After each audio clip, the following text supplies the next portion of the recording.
Hi, this is Bifflecup with the Triheart podcast. This is episode 19 with rapper and producer pair Shubzilla and Bill Beats.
The first question I have, it's really easy.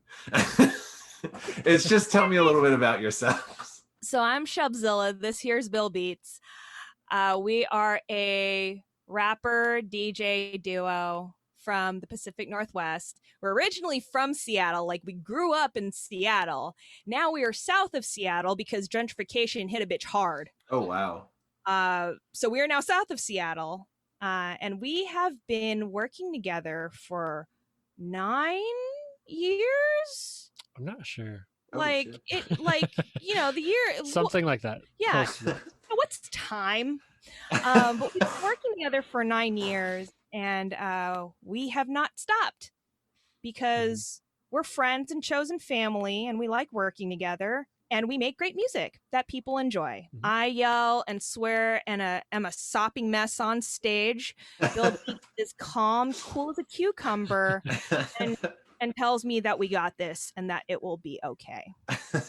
Many moons ago, I was raised Catholic. I'm a Catholic school kid. I have a background in dance.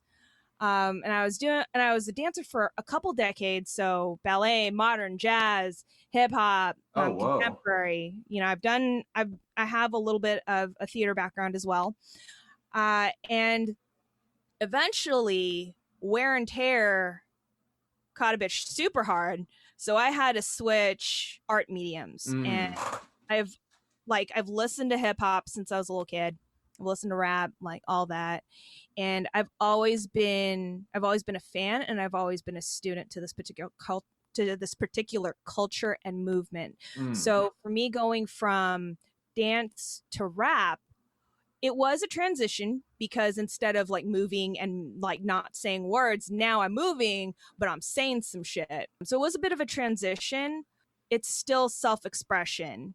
And with this particular medium, I'm able to speak my truths and tell a story of my own creation, not necessarily follow the vision of a choreographer or somebody else's idea. Right. That's what I love about this art form. And there's so many points of views out there. There's so many stories to be told, and so many ways within hip hop and within rap to do that.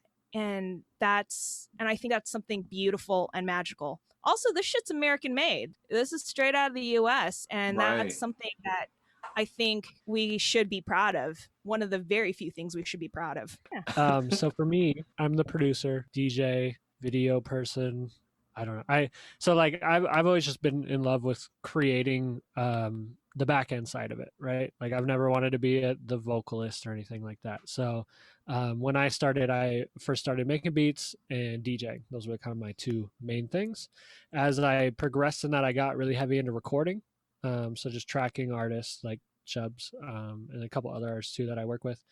And then it's kind of built into like production house idea, just kind of try to make it bigger than myself. So at this point it's more like, okay, so we do recording, we do beats, we do video, we do photography. It's primarily myself that's doing a lot of it, but there are a lot of moving parts, and there are other people that are involved, and Shubs is definitely a part of that. And so yeah, that's kind of, it all started as just making beats and having fun, and now it's like, how do we make it a business? Tell me a little bit about like your rapper producer partnership, and I guess like Shubzilla, like why does it work with you? Like why not K-Murdock or Bill Beats? Why not Mega Ran? Like what? Tell me about your partnership like that. I think it just happened to just click that we started working together on Bill Beats for President Volume 1, and Bill Beats had me on a track for that, and we just kept working on album after album. And I guess why Bill Beats, well, one, he's my brother. Number two, at one point he lived 15 minutes away from me. Oh wow. Number three, of all the people I've worked with, I trust Bill Beats with the quality of my vocals, and also he gives me room for the creative part of lyricism. Like he'll never come up to me and be like, this is too far, this is too feminist, etc. He won't do that, because he's an incredible advocate for marginalized peoples. And so that's why. And for me, I'm just particular anyways with the folks that I work with. I think that's why I don't do a lot of collabs, to be honest. Like there's only a few folks I'll be like, okay, yes. Sure. K-Murdock is in that roster. I want to he's amazing. Oh yeah. What a treat. So, like he's certainly on that trusted roster. Other folks are just locational though, right? I mean, he's in DC. Mm-hmm. True. So, and different time zones. I mean, location's huge, right? Very much so. The internet is changing that every day, right? Every day the internet gets a little bit easier, right? Yeah. to make that connection with somebody. But I think in the long run, being able to like generate art with somebody is fun, like in the same room, and then also being able to like showcase that live monthly, if not more, right? I mean, I love a good remote style group where it's like this rapper's from England and the producer's from, wherever. Yeah. And, like, that's great. And I love that. But it's like, you guys don't play very many live shows. Yes. As much, unless you become real famous and like touring is part of what you're doing. If you're just having fun making music, you're probably not playing shows very often. So we have a good partnership in that. And it just also, we're locationally near each other, so we can continue to make music. And it's like, hey, I have an idea, or hey, I'm going to throw a show. We're going to put this together randomly, and like, okay, cool, let's do that. Yeah, it's just a little bit more natural feeling, less of like a scheduling struggle. Shubzilla, what do you look for in a beat? And then Bill Beat, what do you look for in lyrics? Does the beat slap? As our very own Lex Lingo would say. I prefer a very bass heavy beat. I like my beats aggressive, just because I don't think people now expect that of me. But definitely when I was first starting out, people didn't really know what to do with this. I am gesturing to myself for those of you at home, and if this is not videotaped at all, like, just, my face, right? So that's mainly what I look for. I'm, like, doing samples of things that are of a nerdy lean. They're great. And first and foremost, I'm a hip hop head. So I want my beats to reflect that versus here's a chiptune noise here and a little blip here and then the Mario here. Like, that's fine. If that's your thing, go off royalty. Not necessarily mine all the time. I will say also to kind of piggyback off of that, I think even myself, I didn't know exactly what the right beat was for her, right? At the time, you had a couple songs, but not a ton of songs. Like, you hadn't really established, like, this is my style. This is the music I make. So when we first started the first record, I kind of just was like, well, these are the beats that I like to make, and I'm going to give them to you, and we're going to make a project out of it, right? It wasn't really like, I didn't know where to aim it preferably. So I kind of just kept within my wheelhouse. But we made the first record, and we played it live, and her energy was, like, very big in the live aspect of it, right? Like, I actually was kind of pulling the energy down a little bit in the recordings, because I was like, well, you don't need to rap as aggressive in this beat, because the beat's more laid back, because again, I didn't know what I was giving her at the time. So as I kind of learned that, then I started to make beats that were more aggressive to match that, to kind of catch that energy. Right. And I think which I think is a good and a bad thing, right, is I kind of molded what people see your sound as. So then when they're like, well, I want you on this beat because it's an aggressive beat, like, that's why they're going to come to you, because that's what they expect from you. Good. Kind of in a way, we both figured out, like, what the sound was at the same time, or we kind of worked it out. And yeah, I don't know, it's kind of a weird thing, because we definitely came in, neither of us really being like, this is definitely the sound, and we just kind of to it. And then by the time we got to Boomers, that was when it was like, okay, I think this is the tone that people seem to like. And then, so for me, I like all rappers. There's producers that are producers and they love making beats and all that. And I do love making beats, but really my passion is rap music, right? Like, if I'm going to say, like, I like hip hop, I like rappers, I follow rappers, I listen to rappers, you know what I mean? Like, if I could rap, I would rap, but I can't. So but I love that. I love all of that, right? So every aspect of it, from, the simpler old school rhymes to the really, escalated in, like, just craziness that are happening, like your Tech Nines and stuff like that. I love everything. There's some stuff I don't like, like mumble rap's not really my thing. I like a lyricist. That's kind of my go-to. Right. But at the same time, I'm, like, open to people with weird cadences. Like, oh, do you have a weird thing where you kind of rap off beat for a little bit? I'm cool with that. Like, as long as it makes sense, like when we record it and it makes sense, then cool. Like, lyrically, I don't have anything in like planned. And then I just try to work with people I like. That's a big thing, is like, all right, working with people I like, working with people that are semi-close. Especially, like, one of the things earlier about that question we were talking about, like, location and stuff. Yeah. And you think about, like, little squads of, like, little teams of music creators that get together. You know, like a Wu-Tang, but they're so big I don't even know if I count them. But like, you know what I'm saying? Like where like a town like of people gets together and they make a really good little collective of music. And it's like, how did all these people find each other? And why do they all live within the same, you know, like 10 miles of each other? And I think it's more of the location that built what it was. Right. Versus being like, oh, you just randomly stumbled into 6 great rappers. It would just kind of, they all hung out with each other and they all built off of each other and it worked and they made it work, you know, regardless. If one of them wasn't as good, then they, you know, would work on that person and be like, okay, you need to elevate here or whatever that is. And I think we do a lot of that as well, kind of as with our local people. It's like, you know, these are our people we run with regardless. Yeah. And, you know, we're going to make it work because we all are good at something and we can all make each other great. So. That's amazing. I love that. Shubzilla, you had something that you had said that I thought was interesting was like people didn't know what to do with this. So tell me a little bit more about like your experience with that. So I'm a 5'4" Filipino woman, right? People don't really know what to do with Asian women rapping. I said what I said. To quote St. Nene Leakes of Atlanta. Because oftentimes people have this preconceived notion, and it's still prevalent today.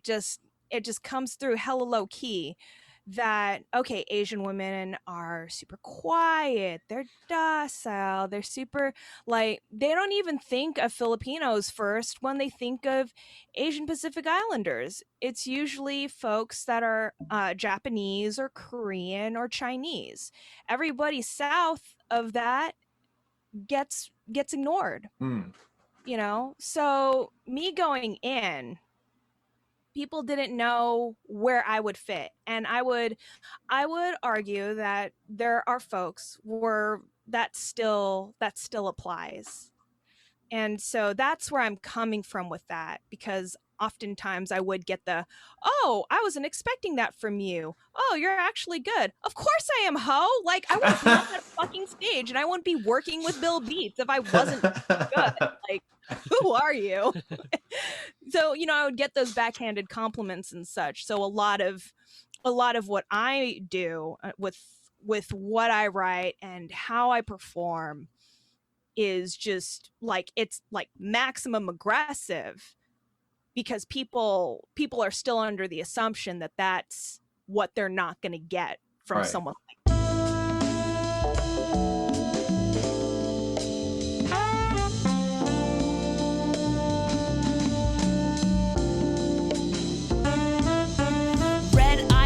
on a Sunday night.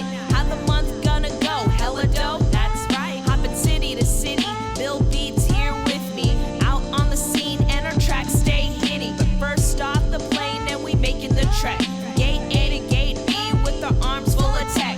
What once was a stride, now a dawdling pace. Good thing we ain't going for a medal in this race. Cause the gear's so good, but you sure packs weight. It's a bitch .5, how it fucks with our gate.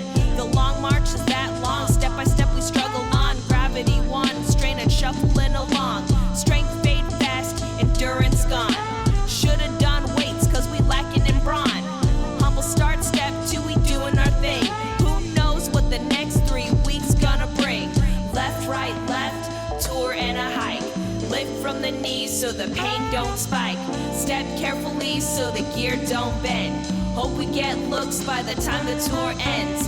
Left, right, left, tour and a hike. Lift from the knees so the pain don't spike. Step carefully so the gear don't bend. Hope we get looks by the time the tour ends. Are we at the gate yet? Who knows? How long have we been walking? Cause I can't feel my toes. 2 backpacks strapped front and the back. Let's pick up the pace so my phone screen cracked. The zipper on my side pocket starting to tear. I don't have a free hand and I'm worse for the wear. I declare, beware, our luggage bad a pot. But we close to our end point. Is it wise to stop? A breather, adjusting, plane ticket rustling. A couple Jan sports got me cranky and fussing. So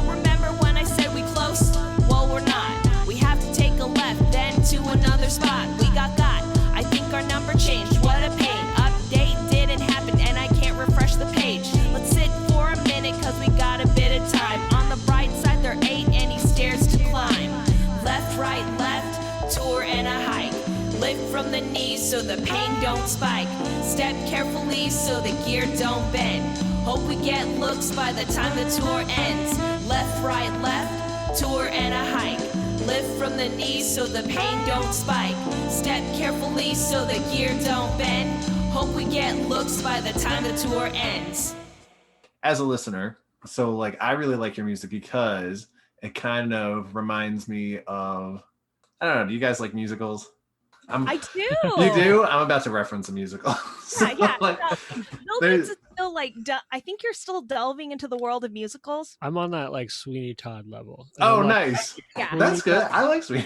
but Some then I don't really Sondheim. know anything. I like those like the horror style ones, I Yeah. guess. Oh, yeah. Scary movie style ones. So I need Dark to one. I need to share the tangent, and you know which one I'm going to share because Bill Beats done fucked up.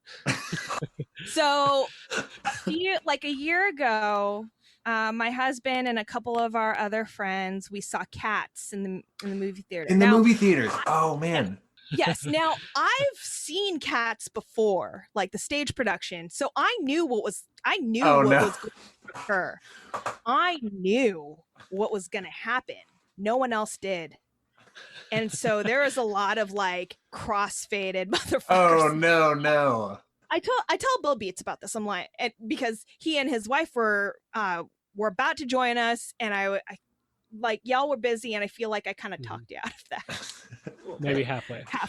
But I was just kind of like, yeah, we're gonna see Cats, whatever. So We had the invite. yeah, the invite was there, and it's totally fine. He buys me Cats on Blu-ray. Oh, my God. And so I'm like, oh my God, you know what we need to do now? We are gonna watch this. Oh, no. So it became like a double date, like stay in dinner deal, and we watched Cats. And it is, God, like we watched Cats. I love Cats. I love Cats. You're still on the fence? Like, okay, here's the tea with Cats, right? I think it gets such hate. One, like, okay, it was like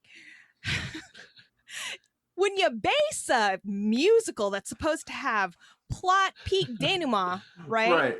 Off a book, like a book of poetry about cats that aren't even related to each other.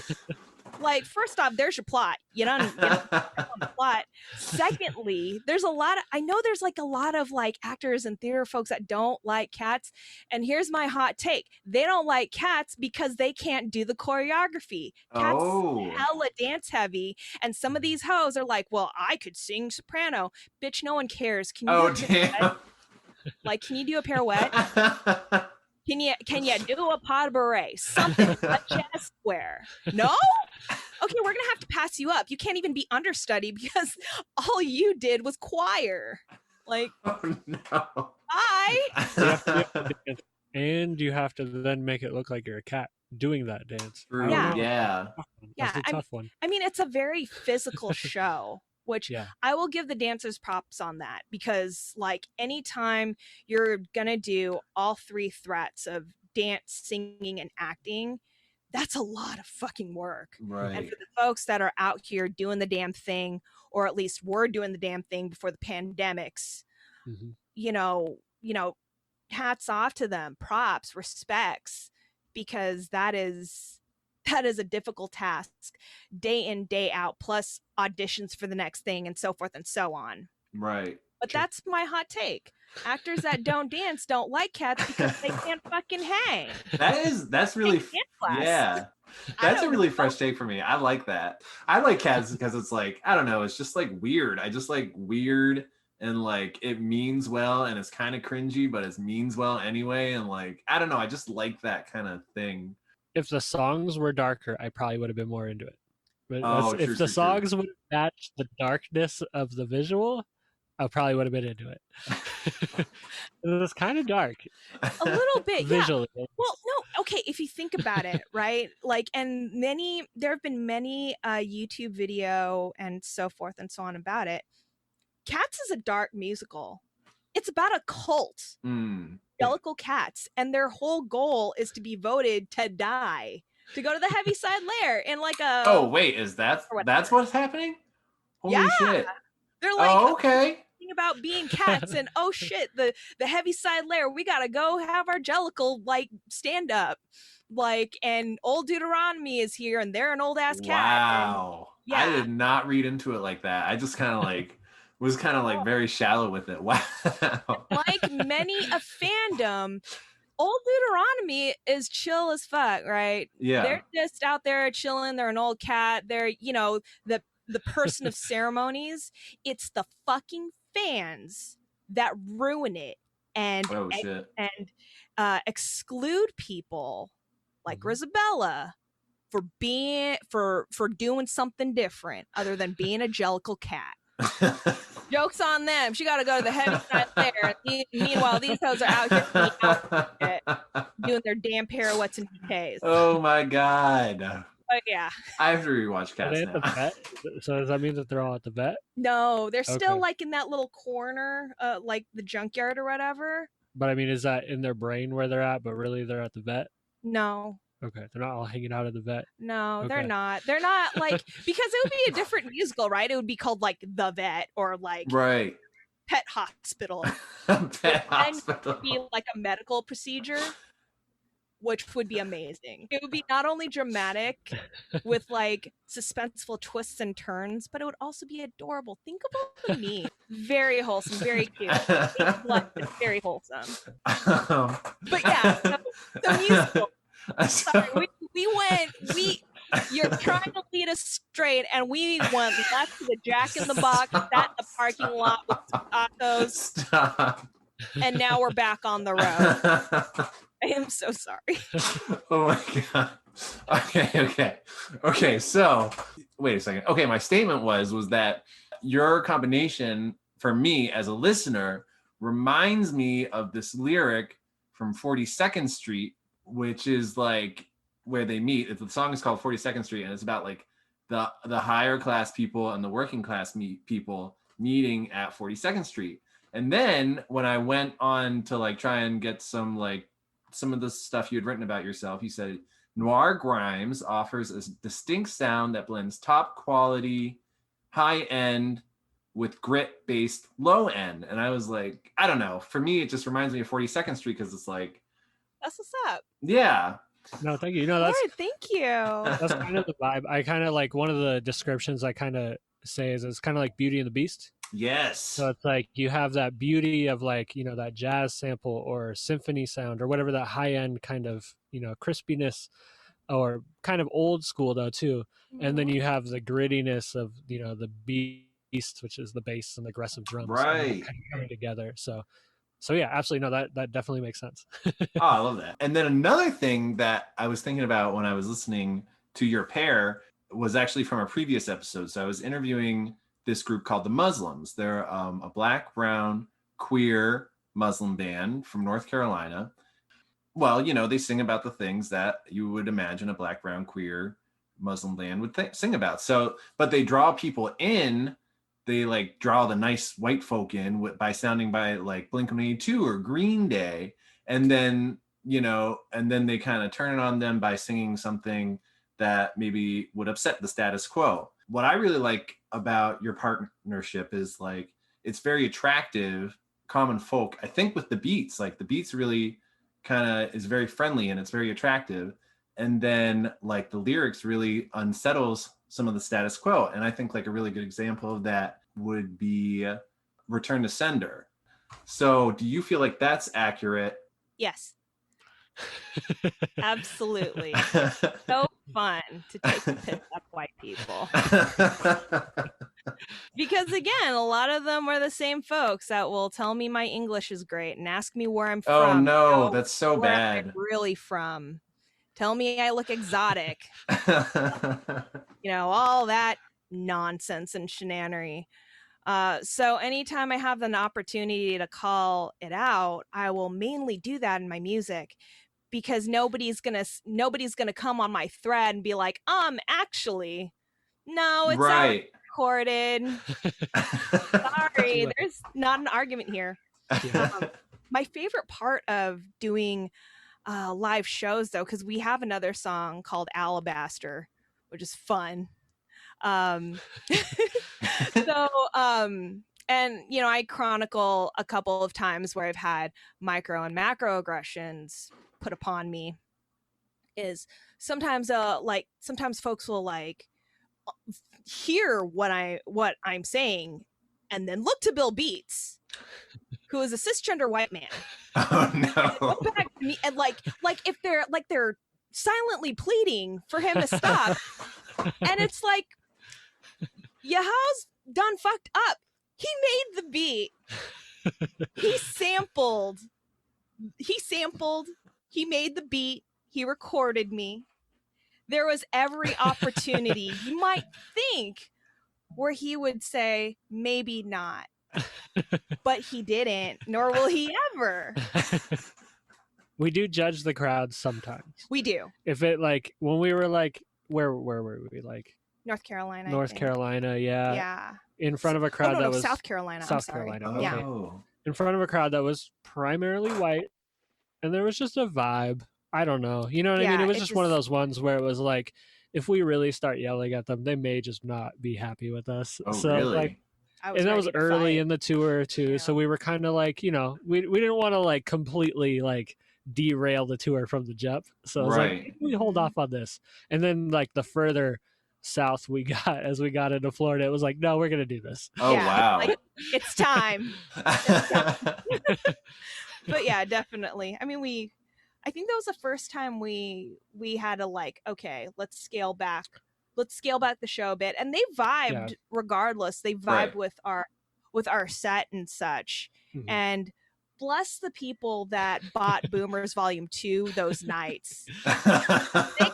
They didn't get it. Yeah, they didn't get it at the show. They sure as shit got it on the way back home on their CD players. There are no refunds out of Shubzilla and Bill Beats.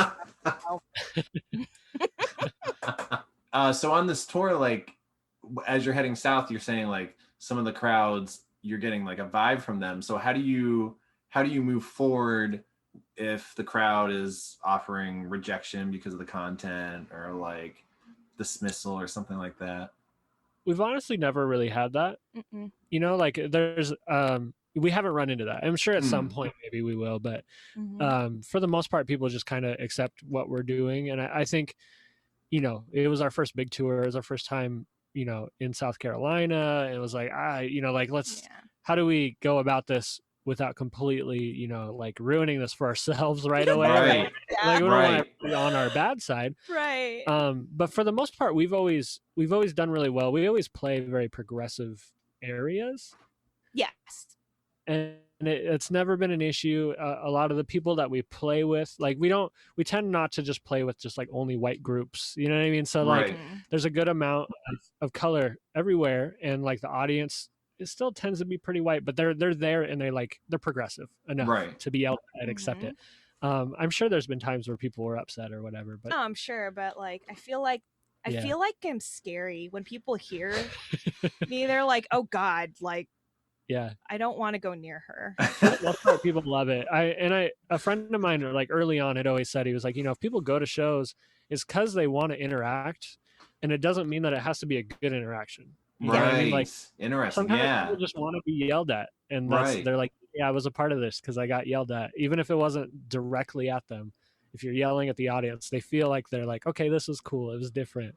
Right. So far we've been pretty good. It's rap music in the end of the day. If you like rap music, then you just gotta kind of accept you'll it. Enjoy. If you're a white person that listens to rap music, you better not get offended. You will get over it. Maybe switch to I don't know, some other category. Yeah, we're not feeling attacked. We don't feel fragile. I don't know. But sometimes we'll have shows where people kind of stand in the back and they really don't know. And I'll call them out and be like, this is not church. You come forward so we can see your bright, smiling faces. Yeah. I have a cordless mic. I will come up to you. Save yourself the grief and save me the steps. Get your ass to the stage.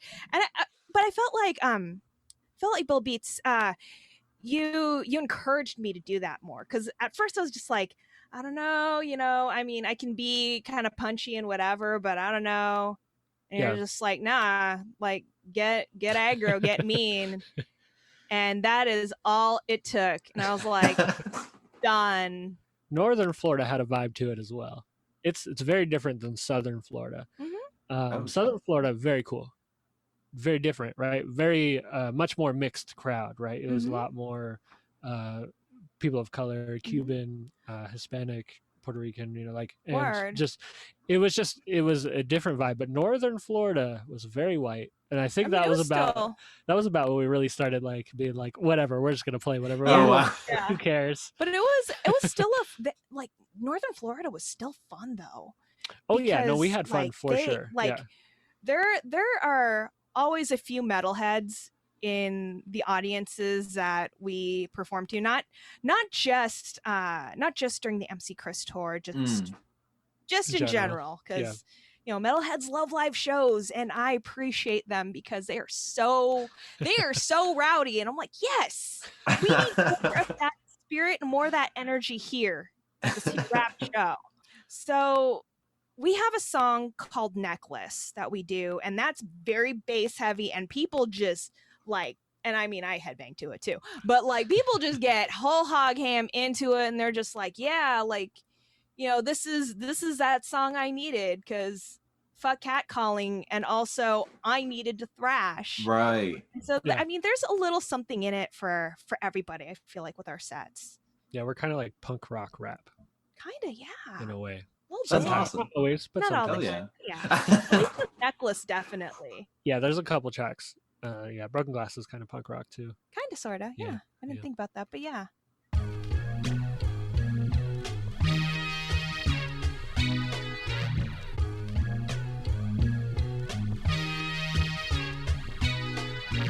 Dear white woman, I am not your spirit animal.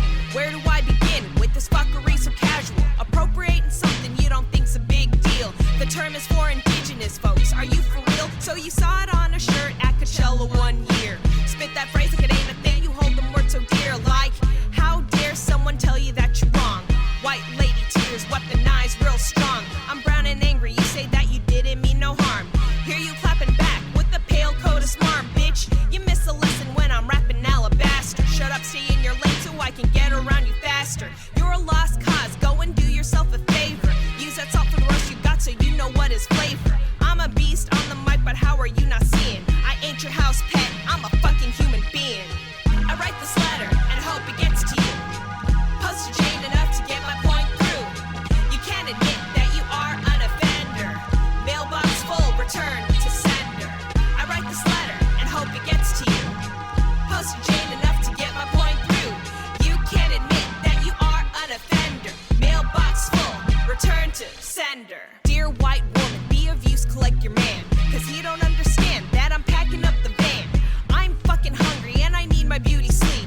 Keep me away from both and you'll be 6 feet deep. I get you love my tan, best believe that I was born with it. Ain't no Maybelline, but I seen the envy you admit. Put your shit, you ain't listening to what I'm saying. You don't need a scout or hoe, I'm going Super Saiyan. So act right and we'll be tight for the last part. You're not quite where I need you to be, cause you don't see that what you do so contrite. Exhausting when accosting me, it ain't worth the battle. When you prattle that you for me, but treat me like I'm chattel, I'm a pass. I don't need to be your token nation. You an ass to assume I'd be down for this occasion. I am playing, just surveying what I see. With that wanna rile a Filipino MC. I write this letter and hope it gets to you. Postage ain't enough to get my point through. You can't admit that you are an offender. Mailbox full, return to sender. I write this letter and hope it gets to you. Postage ain't enough to get my point through. You can't admit that you are an offender. Mailbox full, return to sender.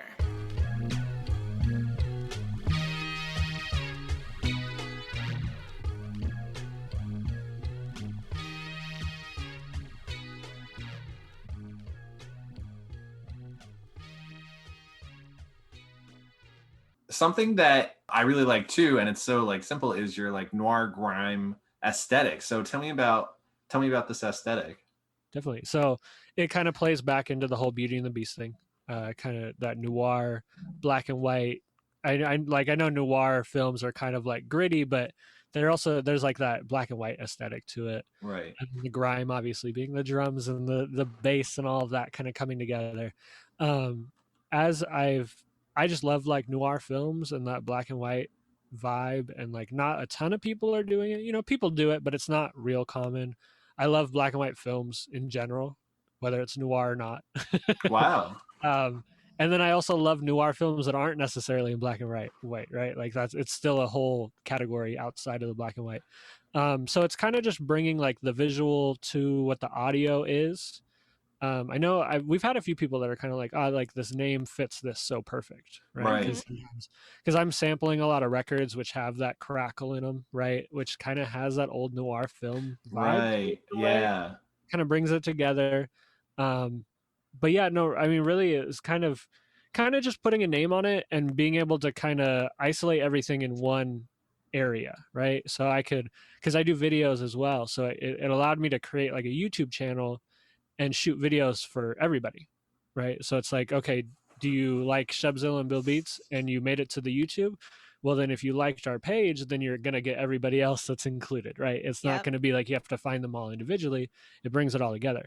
And then same with Twitch. Twitch was kind of like, all right, well, we'll do Noir Grime. And it's kind of my thing, I guess, if you want to say, like, I'm a part of all of it. I'm kind of the one hosting it.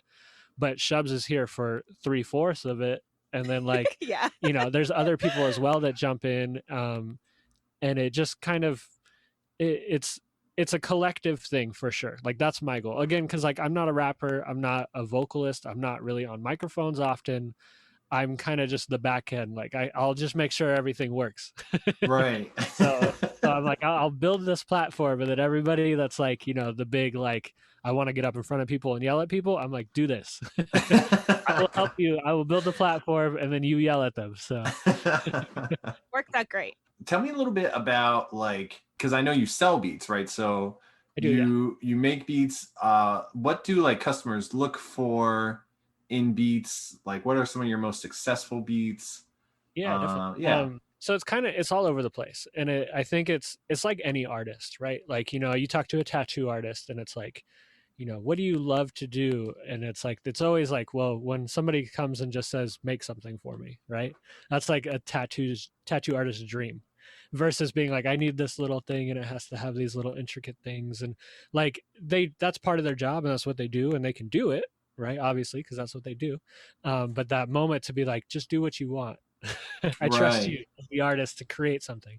So for me, I think as the beat maker first versus a beat seller, right? Like making beats is always my big thing that I prefer to do, and I want to have full control over it.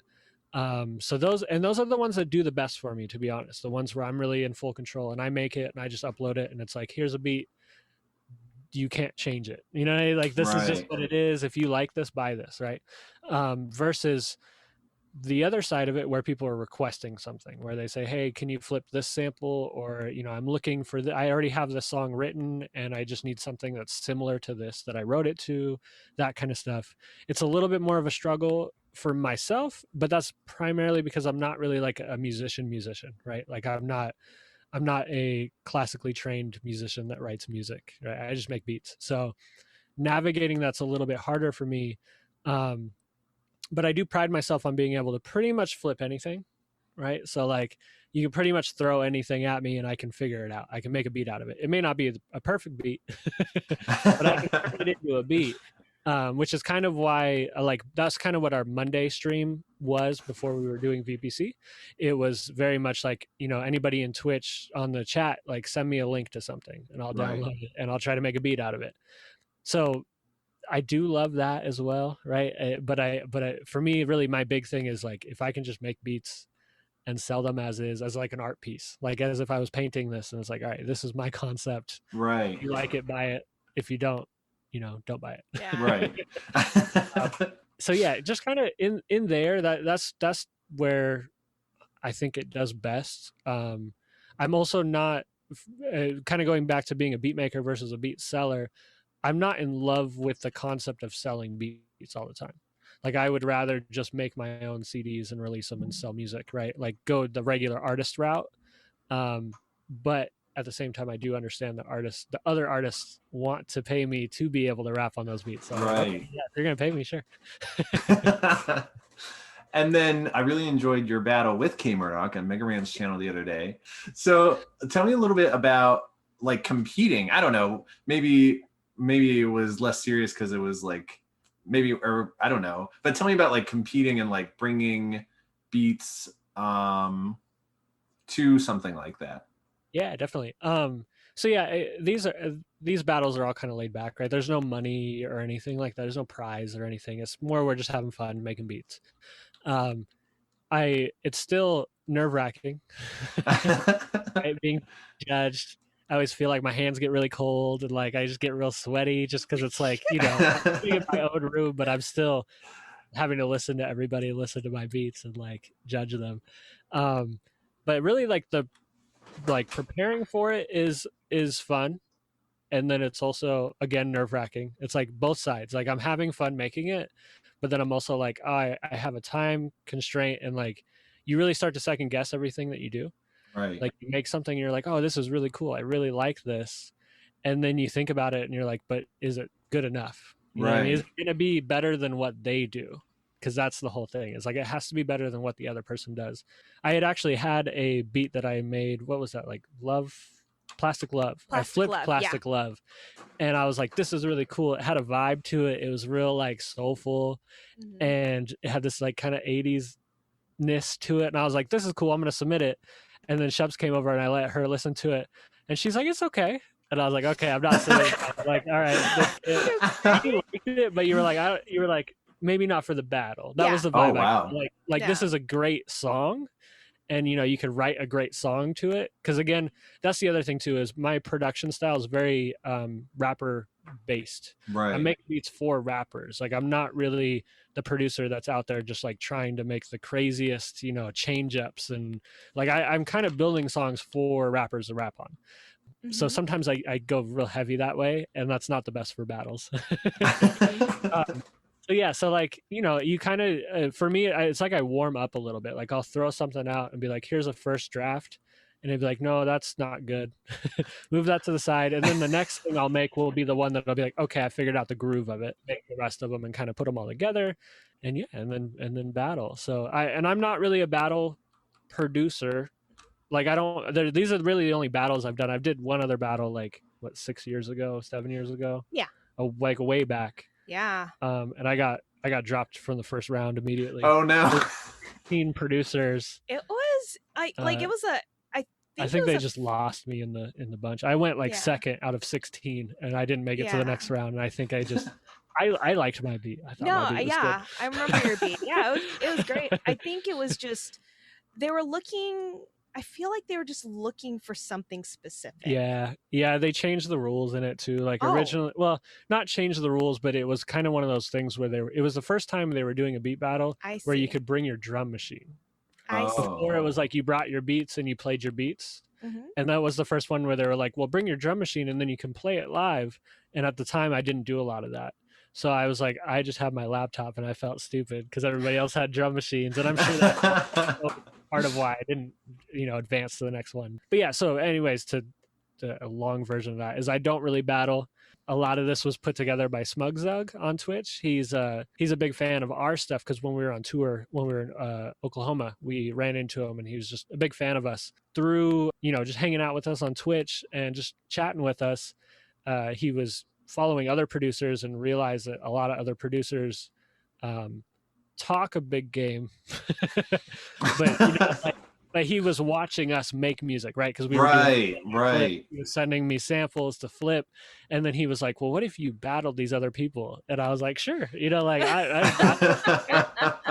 down, you know, like, and so that's kind of how it all started. And then the funny part about it though is that like I've known Murdock for at least 7 years for sure. I think he was saying 2013, but I think it might be longer than that. Mm-hmm. And I just remember the first time I met him and I was like, we need to battle. I think he was doing some kind of weird like YouTube-y battle thing with Ran where like Ran would pick samples and he'd battle. Oh, cool. And I was like, I want to be a part of that. Like, I want to battle you because we're very similar in the way we make beats and the structure and the sampling and all that. And we just have never had a chance to. And we're pretty good friends. Like, I mean, you know, like every time we play shows together, we end up hanging out and just talking about music. Right. There's a lot of times where I'll be setting up turntables and he's setting up his drum machine right next to me, and we're just chatting, the whole time while everybody else is getting drinks and getting ready for the show. We're just hanging out on stage, plugging everything in. So as we've built that, it's like less of like I want to battle you to crush you. It's more of just like, let's battle because it'll be fun. He's more famous than me too, so it's like, of course you got to battle the famous ones. Oh, true. Tell me about your music review nights and what do you like hearing in a song? So they're every Friday nights, and they're with the rest of the Noir Grime family. So us two, Terry Monstrosity, Lex Lingo, and Mind the Villain, who all three of them rap. Lex Lingo also sings and produces, though he will say he doesn't anymore, but we all know he does. Retired. Retired, I say that with quotes, but if he wants to and if he's feeling the spirit, he'll come up with something, and it's always very fun and very great. So we invite people to send in their work, whether it's already finished or work in progress. We do prefer a more recent submission. And then from there, we listen to the song. We invite, if the people are in chat, if the submitter is in chat, we invite them to put their social media. We do encourage that they include their social media anyway. So if they're for whatever reason absent, we can do that for them so folks know where to find them. And then from there, it's just a round table of what we heard in the song, what we liked, what we could see being improved. We'll go into segments about like, okay, well, artistry or like selling music or being inspired by something. So there's always a segue that happens with every song we do.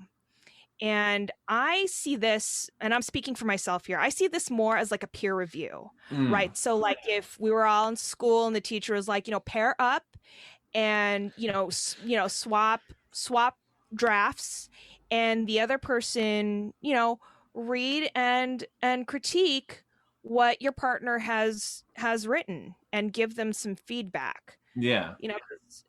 The way I see it, when we're reviewing, we're seeing things that not only we like or dislike, but we're listening, right? We're listening to things that we can also improve on and that we can also kind of borrow to use in our own work. Mm-hmm. And I think, I don't know about other reviewers or what have you, and that's what I see with us. Because like the five of us, we have our strengths, we have our things that we're still working on, and together we create like a very full-bodied review for the artist. 100% that. I think the fun part is that we all have very different tastes. Mm-hmm. For the most part, like we all touch on certain things that we all kind of believe in, but for the most part, like there's always going to be at least one person that doesn't like a song. I feel like very rarely do we have like across the table everybody's like, we loved it, don't change anything. And it's kind of fun because for me, I try to put myself more into the production side or the mixing and mastering side of it. Mm-hmm. Like, okay, I'm not a lyricist, so I'm not going to judge you on your bars as long as they don't really upset me. Yeah. Like do your thing, rap how you want to rap, but then I'll kind of dig into like your mix should have been this, or you could have changed this little thing, or I heard something where it's like, if you did this instead, that would have fixed that. To kind of just give as much information of knowledge that I have, which is not a ton, but I have a little bit. So and to add something different, right? Because there's not everybody else in the group is outside of the mixing and mastering. I'm kind of like the sole mix and master guy within the group. Especially if it's like something real important. It's like, all right, get it over to him. Let's make sure we get everything cleaned up and sounding good, and then we'll release it. So I fit into that. And then, everybody kind of has their own little category as of what they touch on, which is kind of fun. Sometimes we get a little wild. Sometimes songs really get stepped on.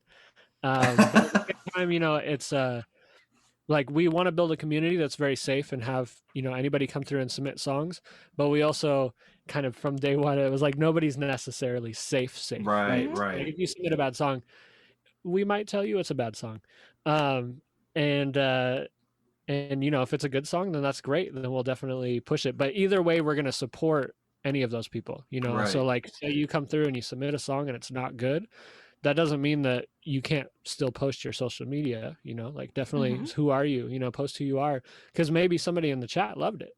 Yeah. Like what we say is not final by any means, you know. We're more just like, here's what our thoughts are on this. Yeah. I mean, we're trying to foster a community, especially within our Twitch channel here at Noir Grime, to not only interact with us, but interact with each other. So if a beat maker was on and they submitted a beat, and a lyricist is in chat and they are very excited about that beat, they can then link up. Oh, that's so cool. Create something together. Yeah. And we don't, well, I mean, pandemic aside, we don't really see much of that as much actively. So if we could create that and have a place for people to get together and see if they can work out a project, then fabulous. Go off, do your thing. Yeah. Create some art. We need it. Yes. Right? Yeah, it actually started out of I don't maybe you're aware of this, I'm not sure, but before the pandemic, we were hosting a monthly showcase. Oh, cool. At a cafe. So there was a little cafe that we became really good friends with, and we were like, hey, and they did music and, you know, poetry and like all that kind of stuff. And they did, you know, every night they had something. Oh, so cool. we had come to them and we're like, what do you guys think about doing like a Friday night show that we host? Oh, dang, you got Friday night? Oh, wow. Yeah. We did. Wow. Yeah, at the time, you know, they were trying not to book Fridays. I think that was like, there was something with the scheduling that night that made it a little bit more difficult for them. But we were like, we already have a name because we called it like that. And we're like, we would love to try this. And, you know, and they were like, yeah, absolutely, come through. Let's try it, you know, see if it works. Wow. Yeah. And it ended up being really successful. It was very cheap. It was like, I think we charged $5 to get in. Yeah. And even if you didn't have $5, we're gonna let you in. You know, Yeah, it was all about having fun and enjoying it. And the structure kind of shifted. We did it for about a year before the pandemic hit, but it kind of started out as being like, we're just gonna throw a show, and we'll have our friends, and it'll be us, you know, getting to meet new artists within the area, as well as, you know, put ourselves on. Not that we necessarily played every show. We'd play like maybe every third or fourth show. Yeah, we would play quarterly. Yeah, Oh, but we wow. try to kind of put everybody else around us on. And then the show kind of built into this thing where we kind of had this big cipher that would happen every night at the end, where we just let people just freestyle, and anybody that was in the crowd could grab the mic and get on stage and freestyle. And we would have like kind of special nights where we'd have like a producer night. So all the people on stage playing music was just producers. And those were always fun because those always turned into big cipher nights. Like the whole night, it'd be like, okay, play beats for 15, 20 minutes. And then, okay, keep playing beats, but let's let people rap over your beats for a little bit. Oh, wow. That is so cool. Yeah. Cool. Yeah. And there was like a lot of connections that we made, and then a lot of connections between people, you know, within, you know, people that we would meet there, and they'd come back the next week, or not the next week, but the next month. And there'd be somebody else there, and they would make, you know, they would meet each other and then go make music. And we were just building something that was really fun. So of course pandemic hit, and the cafe is really little. It's a very tiny cafe, right? So at like, I don't know, what's capacity, maybe 30, 40, maybe Yeah. you could fit 40, right? It's pretty little, which is kind of nice though, because it feels real packed. You can get 20, 30 people in there, it starts to feel like it's crazy. But obviously it's so little, you know, 6 foot distancing. It was like, okay, we have to hold off on these for a little bit. Yeah.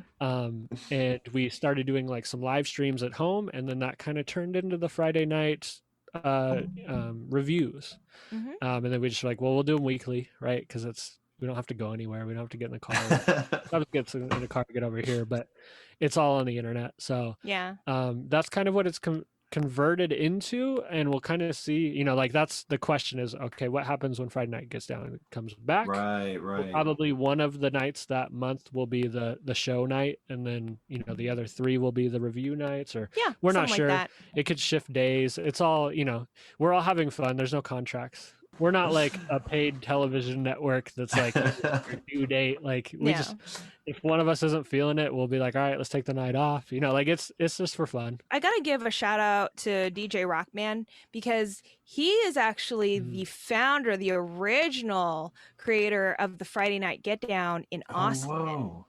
And he would do like nerdcore nights at different venues and such. And we definitely wanted to bring that up here. So we got his blessing to use the name Friday Night Get Down. Whoa. He was like, go forth and make this shit pop in the Pacific Northwest. And we were like, okay. Okay.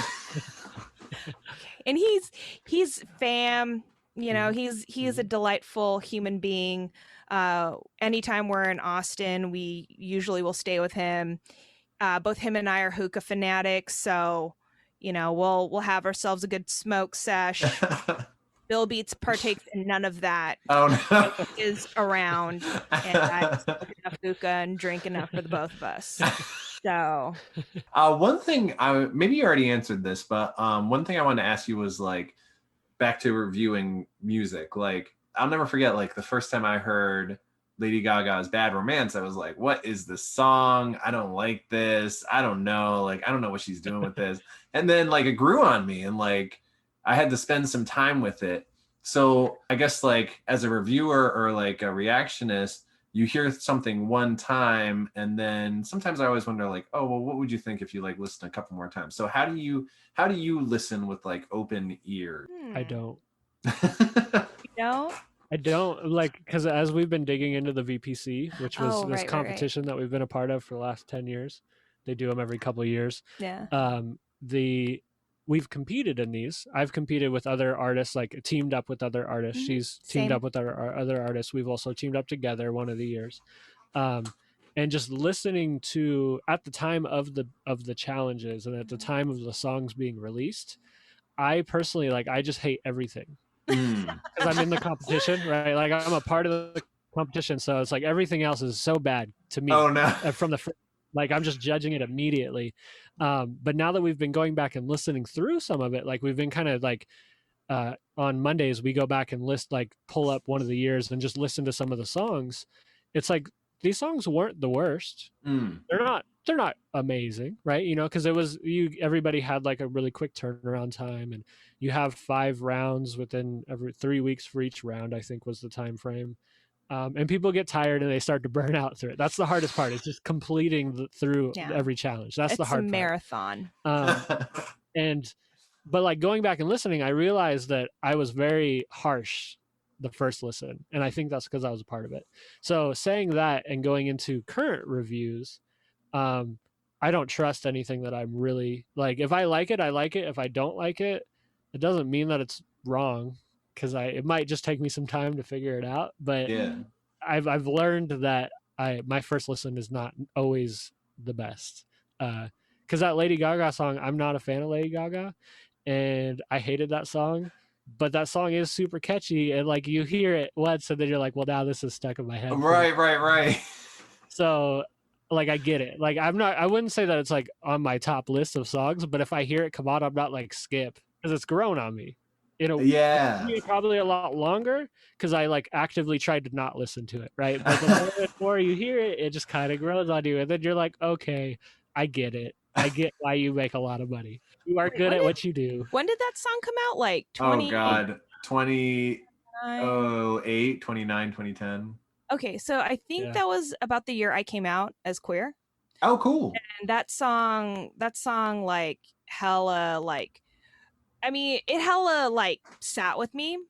So I have great memories of that song. And also like being in dance and stuff, like, you know, that thing, like I can appreciate little hits and whatever. But I guess I have a sentimental connection with that song, because that's when I was like, no ho, you're queer. Like, I don't know if anybody else knows, but bitch, you know, you've been knowing. That's so funny. I think that I had to see it in context too. In Massachusetts, we have Provincetown, which is like West Hollywood. It's like kind of LGBT place. So I went when I was younger, because I'm old now. When I would go to Provincetown, and I'd go to all the clubs, of course, and I had to see it like in the club. I had to like be there, and like everyone's dancing, and like I had to get it in context. Yeah. So I feel what you're saying on that. Yeah, It hits when it's in the club. right. Yeah. If we knew each other back It then, does. Bill Beats like dragged your ass out and been like, "We're going." There's songs that I've hated that I'll still like give respect to. Right. Like, True, same, yeah. Britney Spears' "Hit Me One More Time" or whatever the name of that song was. Yeah. You go back and listen to that. That is the most perfect mix on a song I've True. ever heard. Like the vocals are perfect. I don't know how. I'm sure there's more. Like, I mean, that whole era, right? That Right. Backstreet Boys and NSYNC, right? It wasn't for me. I was not into it. I didn't listen to it, and I'm sure most of it is probably perfect, right? The way it's mixed. But that Britney Spears song specifically, because as a child and that song coming out, I was like, I hate this. You know, like I hated pop music, right? I was just so like, there was so anti when it came out. Yeah. Exactly. And as a kid, I was like, it was just the perfect time for me to hate this. But now going back, like I heard it come on the radio, and I was like, this song is so perfect, and it like upset me more. I was like, how dare you? Oh my god, make a perfect song. I can't remember when you like came to that realization. It but wasn't I remember, that long ago. Yeah, I remember coming in and being like, "Hello, I'm a mess. Let's go do some work." And you're like, "You need to listen to Britney Spears's "Hit Me, Baby, One More Time" because this is the perfect mix." And I'm like, "Are you okay? Do we need to talk?" And then sure enough, I was like, "Shit, you're right." Fucking good. It so is. Good. It's really good. It's really good. Yeah, I was in high school when all those boy bands and shit came out. And I never had like a favorite like person in a boy band, though I really wished they would knife fight to see a superior boy band. Because I'll pay money like to see like a Backstreet Boys and NSYNC like blood match, and then all of a sudden New Kids on the Block comes in. Oh, I know. Turnbuckle. Like it would be violent, it would be bloody, but it would be dope. New Edition would win every fucking time. What about the three pair groups? What about what was that? Hot 98 degrees, something degrees. Oh yeah, 98 degrees. Then Nick Lachey better get his ass in gear because he's fighting for two people. Or he can, he's fighting for two people. That's too bad. He had big arms. He could do it. Yeah, sure. Like one of his arm is like he was like the football player guy. Yeah, that was his persona. Yeah, and then everybody else. I'm sure there were there is a 3-person boy band. I don't know how. Like B2K. B2K. That was 3 people. Shit, right? yeah. B2K. Oh, okay. So B2K versus what's that group of like those young men with the pop collars? I say young men and they're like my age. UFO. Oh, LFO. Oh yeah. Yep, they're another 3-person group. There you go. Yeah, you're learning all sorts of shit that apparently I know tonight. What was the girl group? The three like Black? 3LW. 3LW. Yeah. Oh, 3LW. Oh yeah. Yeah. Or Black. Black. Yeah. Three little or women. TLC. Yeah. TLC was dope, but yeah, they're on their own category. Oh yeah. They're delightful. They're not allowed to fight with the rest because they they're above. And they'll just massacre shit. Like this needs to be a thing. They're all like grown ass people now with like separate lives, and I'm sure they're living the best lives that they can, all things considered. Some of them. Yeah. And that being said, what a way to regain your honor. True. What fucking way. Yeah, or like do a gun kata. I don't know. Watch Equilibrium. See some shit. I don't know where we're going with that. Oh, because Hit Me Baby One More Time. Right. But yeah. Apologize. But yeah, it's okay. I'm just surprised that I know this much trivia about early yachts boy bands. Please continue to work with me and be my friend. Please do. I know. My god! What? It was a weird time to be a teenager. It was because like mainstream rap wasn't that great. Yeah. So there's a lot of I was there underground. for it though. Like I was still pretty young at the time because I'm a couple of years younger than you. Mm-hmm. You're the same age as my sister, who was very into that. Like my sister went through a phase of she was like boy bands, Tupac, or maybe it was Tupac boy bands. Okay. And then like Dave Matthews Band. Whoa! Oh no! Yo! How did that happen? Like she was like she put me onto a lot of really good rap music. Like she liked De La Soul and Farside and all that. Like she had a very vast music taste, but she would never agree to the boy band thing at this point, I don't think. But yeah, she was super Give me into time. that. Give me time. I'll make her admit, like, it's okay. We are the same. Like, There was that age where she was like, I would never listen to that. like, I'm definitely like super into like a lot of the old school hip hop. So like, Yeah. Queen Latifah was Oh somebody yeah. do Salt and Pepper, like Oh yeah. MC Light, like all those cats, right? Mhm. And yeah, like TLC, TLC, Boys to Men. Okay, see, like There's a 4-person squad. see, okay, but we can't. That's not fair. Again, they're above. That's not fair. They're legends. They are now a 3-person band. They're now a 3-person group, but like if they got together as a 4-person group, like any 4-person like R&B boy band, whatever, they'd be crushed. Yeah. Like it would be over. I do believe that there was a celebrity death match with Boys to Men. Oh my God, you are bringing it back with that. Wow. God, we need to look that up. I believe I could be wrong, but for some reason I remember seeing them on stage. Wow. The time frame matches. Yeah, no, it they does. were hot right when Celebrity Deathmatch was popping off. So Damn. Right. I totally forgot about that show. You're like bringing me flashbacks. Like, okay, I'm sorry, huge tangent. So being in Catholic school, right, we would have like morning prayer, and sometimes people would pick a song, right? Aw. And senior year, I can't remember who it was, but it stuck with me. Somebody played End of the Road by Boys to Men because it was our senior year, and I was just one like, of the greatest songs of all time. Do you know how many views that has on YouTube? Word, hella. Too many views. But like, I was just sitting there, like trying to like pay respects to our like Lord and Savior, the one true brown Jesus melanin age Christ, and just going, I'm sorry, Lord, this is corny as fuck, and I can't. Like, I'm completely out of this like prayer element. Oh my God. I'll make it up. I'll do a rosary. That video is hot though. That video was dope. That video was dope. The fade-ins.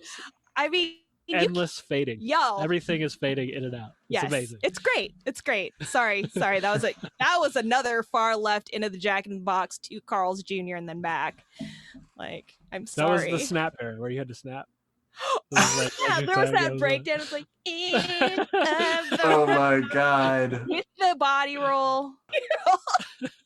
That's so funny that you knew it was like, I did not know it was corny at the time. I was like into it. I was just like going with it. And then like now I'm like, oh my God. Yeah. I appreciate the song, but I don't know who my peer was, but they were corny. I'm just like, are you kidding me? Setup. The setup and the it was the setup. Not great. It was a setup because I was like, we go to a college prep high school. We're all burnt out. Oh we want to get out of here. Like, stop. Yeah. You may as well have played that graduation song from that Vitamin. Vitamin C, yes. Sure. Yeah. I played that.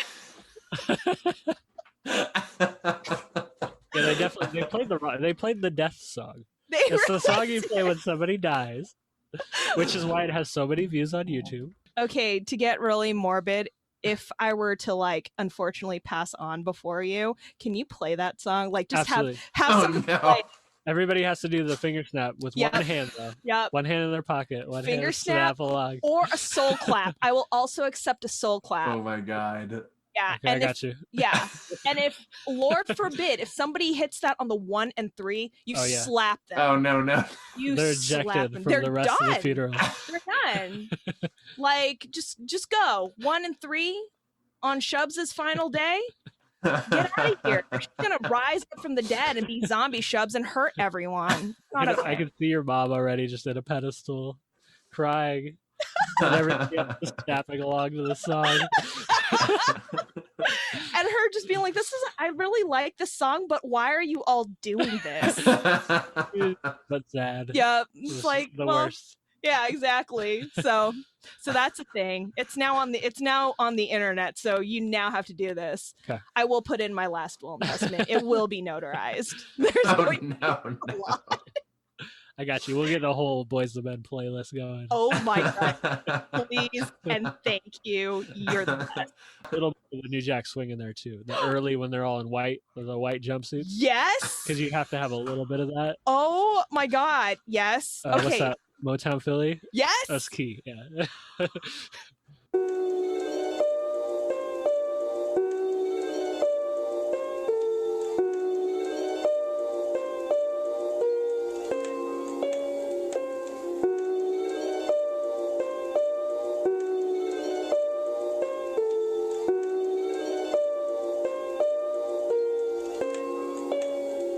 We're building our community, that's dope. With every step we get closer, widening our scope. And while it's exciting, sparks we igniting. My motivation and my drive got trouble reuniting. Contest and pretend the harmony is something that I vibe with, but my philosophy be something that keeps me from celebrating. Group work lucky that my squad calculating. East, west, bless, yeah, we out here working. Can I keep up? I think, but I'm learning. Off to the side, taking notes, I'm lurking. Got some ideas and the brain keeps churning. What do I do when the muse so fickle and the hurtful voice in my head makes a ripple? Let me bluff, looking busy, working among my peers. Had enough, gon' miss me, I'ma rise above my fears. For once in your life, could you be happy? Everyone else around you is happy. What will it take for you to be happy? Do you know what will make you happy? For once in your life, could you be happy? Everyone else around you is happy. What will it take for you to be happy? Do you know what will make you happy? While everybody on the kumbaya, I stay back, no thanks. Cause I recall when I started getting the fans cause I'm up the ranks. Surpassed and outlast, funny how folk wanna turn in night. Exclusionary motherfuckers need to lay and die. Demands for death would relieve a bit of pressure. To see them carry it out, I admit would be fresher. I don't know if I'll ever stop talking about this dip in attitude and drive. Every day I'm a flip. I'll equip the ship with a stand and a shield, so you hear so clear all the bars that I wield. Don't get it wrong, that I'm proud of every one of us. And correct, it's not our bad if anybody missed the bus. They are all irrelevant, obsolete, unnecessary. No time for the regular when we out hella legendary. I shouldn't care, but here I am spending energy. I just like to tell them all we're better than they'll ever be. For once in your life, could you be happy? Everyone else around you is happy. What will it take for you to be happy? Do you know what will make you happy? For once in your life, could you be happy? Everyone else around you is happy. What will it take for you to be happy? Do you know what will make you happy? I wanted to kind of ask you about your nerdcore side. And like, I noticed some projects, Conquest, are like a little bit different than some of your other projects. So yeah, tell us a little bit about your nerdcore side. We toe the line a lot. So usually it's sample heavy, bass heavy, instrumentation, and sometimes I'll add a reference here or there, or I'll have a relatively nerdy topic like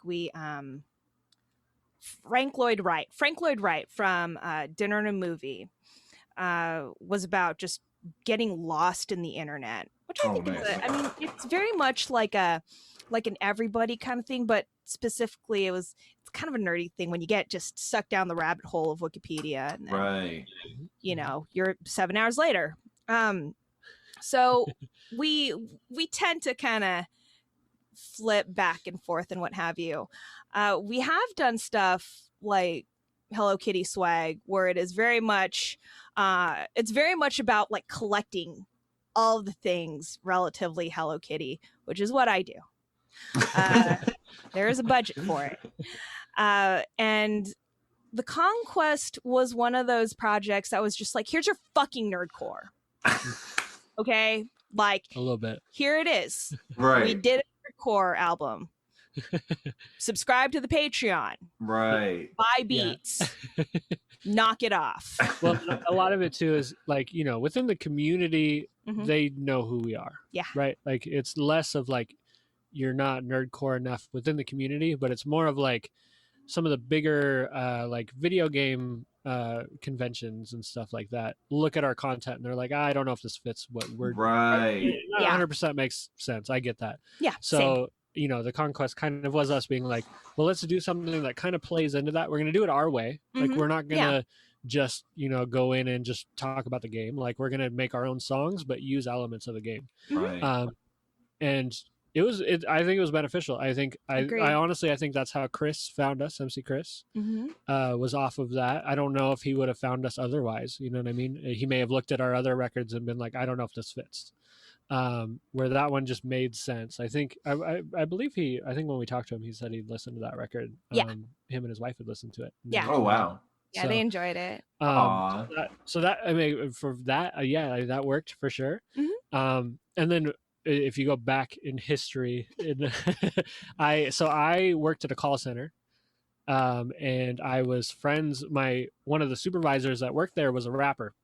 Oh wow. I was in a rap group with another employee that worked there as well, and I had never heard of nerdcore. And they were like, yeah, we do this nerdcore thing. And I was like, that's cool. And I was like getting into production. I'd been making beats already probably for 5 years. But I hadn't worked with a lot of people. It was more just me just making beats in my bedroom, having fun with it. And I would record. I worked with an artist, but we never like released anything. Like we're making music for fun, really. We have like 6 songs, like not a lot, but we're friends and we're having fun making music and learning. And I had worked with these two and they had their nerdcore thing and they found out that I had like a microphone and like kind of a studio-ish setup. It wasn't a bedroom, but it was a studio. And they're like, can we come over and record? And I was like, sure. Like, why not? I'll learn from it. It'll give me more experience in learning this. And I was friends with them. So like, I liked them as people, Right. And so they came over, we recorded a couple songs and they had some shows lined up and they're like, oh, you DJ too? And I was like, yeah. And they're like, do you want to come and DJ for us? And I was like, sure. Cause I'd never done that. I'd never like gone actively outside to DJ. Right. I think I was 18, 19, something like that. Yeah. Young, not super young, Youngish. but pretty Youngish. young. Yeah.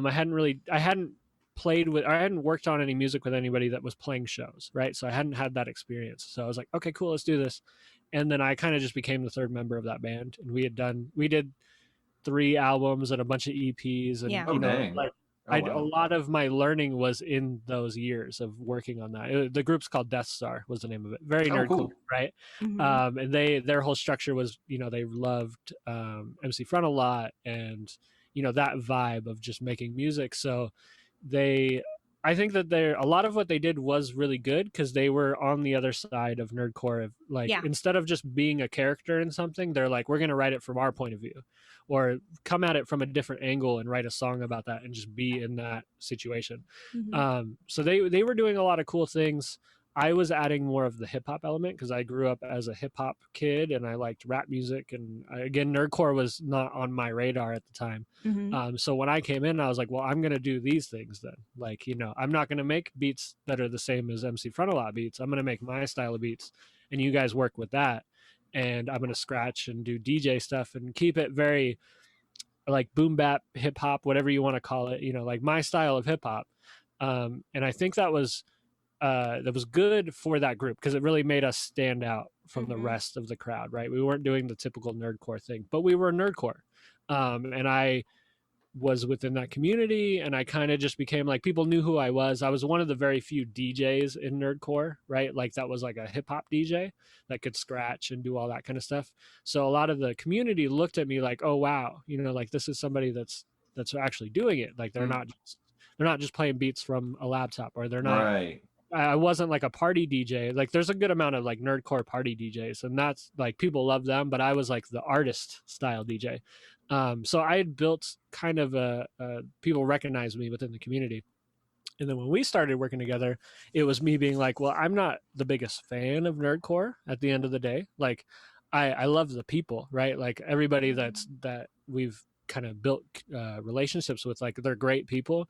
It's just not really my genre of music. So when we started working together, it was like we can touch base on nerdcore things because there is this community that kind of likes us. But we don't have to be full-blown nerdcore, right? Like we can just make music, and if there's topics in there that fit, then absolutely throw them in there. If they don't fit, don't force it. We're not doing that. Until we got to the Conquest, then it was like, well, we know what we're doing, let's just make something that is that. And we had talked about that record for 2 years, maybe longer, before we made it. And we're like, yeah, we should do this, and we just sat on it for a while, and then finally did it. And it's probably our most successful record so far. It's technically our last record, our last real release record. We did the tour EP which was just a bunch of songs we made while we were on tour. Yeah. And that actually did really well. People Yeah, seem they to really did. love that. I But love that that was album. very That's much, good.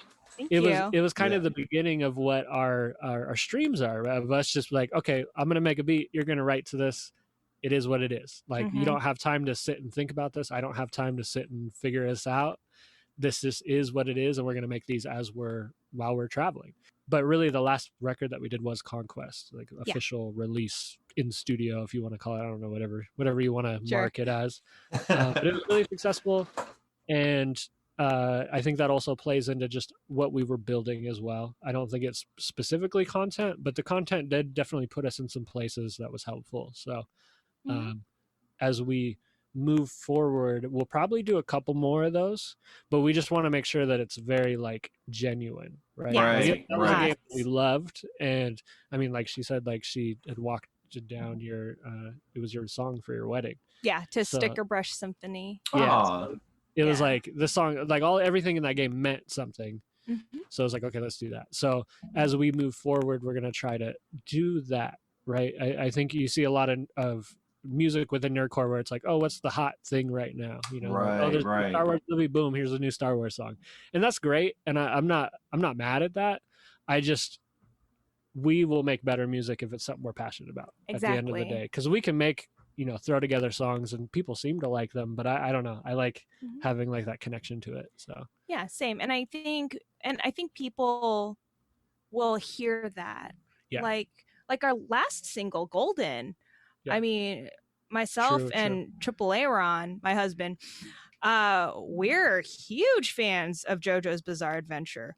So that hella meant something, at least to me. And the beat knocked. So like it was very much like, okay, let's make a swag track. Let's crank this out and, give something that does hearken to a particular fandom that is still popular, but still very much us. Yeah, exactly. So we'll, if we make things, it doesn't necessarily mean it's the hot thing at the moment. It's more like we'll wait 4 years and then be like, you know what we really liked? One thing we should make a record about that because we loved that thing when it came out or whatever, so. Sure, yeah. Talking about like MC Chris is like wild. We opened for him once here in Boston and I loved him and I had the greatest time, but the other band that opened up for him, he kicked them out. And like it was just like a wild thing, and MC Chris is just amazing and like wild. I love that. What was touring with him like? It was pretty chill. Yeah, we cool. We had a really good time. Yeah, we had a great time. So there wasn't anything from us. No, that's awesome. We went in kind of guard up, right? Just because you hear all the stories and everything. And and also he was new to interacting with us. Yeah, so absolutely. it's like, okay, we're acquaintances, we're getting to know each other, etc. Yeah, and of course there's the stories of all of it, and there are things that he's done, as far as like on stage having complications with fans or sound guys or whatever you might be, but like as far as for us, we tried to just kind of be a pillar within that and be like, well, we're here, you know what I mean? Right, yeah. If you're having an argument with the sound guy, doesn't affect us, right? But we're gonna be here regardless. So if you want us to play with you, then we're here.